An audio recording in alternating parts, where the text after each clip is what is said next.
Hello बच्चों, let's read this question. The question says introduction of transgenes will result इन।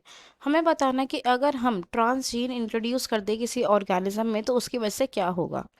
तो आइए देखते हैं इस क्वेश्चन को समझने के लिए हमारा यहाँ जो की कंसेप्ट यूज होने वाला है वो क्या है। वो है transgenes. Transgenes basically हम उन जीन्स को कहते हैं जिनको आप एक ऑर्गेनिज्म से निकालकर किसी दूसरे ऑर्गेनिज्म में जो है इंट्रोड्यूस करवा देते हो।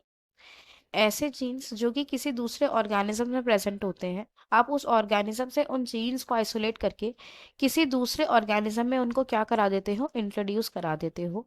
तो उन्हें हम क्या कहते हैं, ट्रांस जीन्स कहते हैं। अब हमें बता रहे हैं कि ट्रांस जीन के इंट्रोडक्शन से क्या क्या चीजें हो सकती है। देखो, जब हम बात करते हैं किसी भी जीन की, हम जानते हैं जीन क्या है। जीन बेसिकली जो है हमारे क्रोमोसोम्स के ऊपर प्रेजेंट होते हैं, ठीक है, डीएनए का एक सेगमेंट है। ये जो जीन्स है इनसे क्या बनता है, आरएनए बनते हैं। और आरएनए से क्या एनकोड होता है, प्रोटीन।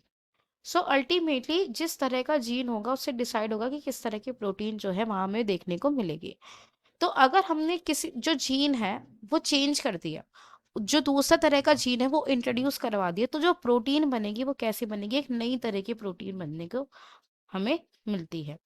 जीन से आरएनए का बनना, या हम बेसिकली कह सकते हैं कि डीएनए के सीक्वेंस से आरएनए के बनने को हम क्या कहते हैं, ट्रांसक्रिप्शन कहते हैं। और जब आरएनए से प्रोटीन बनता है तो उसे ट्रांसलेशन कहते हैं। तो इस प्रोसेस में बेसिकली क्या होगा, न्यू प्रोटीन का फॉर्मेशन होगा। तो आइए देखते हैं इस क्वेश्चन का करेक्ट ऑप्शन क्या होना चाहिए। फर्स्ट वो कह रहा है alter a biosynthetic pathway, no. Formation of a new species, no. Formation of a new protein, yes, this option is correct. Both 2 and 3, no. तो इस क्वेश्चन का जो हमारे पास करेक्ट आंसर आ जाता है, that is option C. I hope you understood it well. Best of luck.